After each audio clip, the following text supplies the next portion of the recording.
Alright, today we're going to run you through a few simple tips for the back end of the bike and the rear wheel. These are a few simple maintenance tips that you should check after every ride.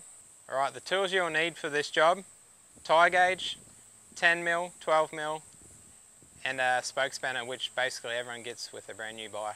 Right, we're going to start with the tyre pressure. Tyre pressure really can affect the way your bike handles. Too little or too high PSI can really dramatically change the handling of your bike. Also, having a good tyre gauge really can help in this matter. I've seen tyre gauges that read 10 PSI, and then I use mine, which is a good high quality pressure gauge, and it can read 15. So just keep that in mind and just invest in a good tyre gauge. It can really help your ride.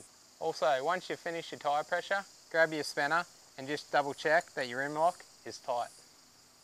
Alright, after you've checked the tyre pressure and the rim lock, we'll move on to the spokes. Pretty much every owner's manual gives you one of these things, and it's a good idea to use it after every ride.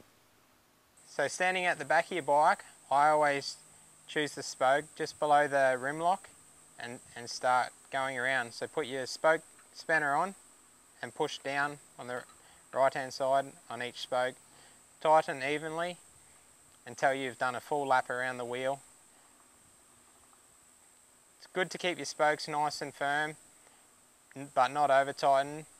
Spokes coming loose can cause a lot of damage to your wheel, going through the tube, resulting in a flat tyre.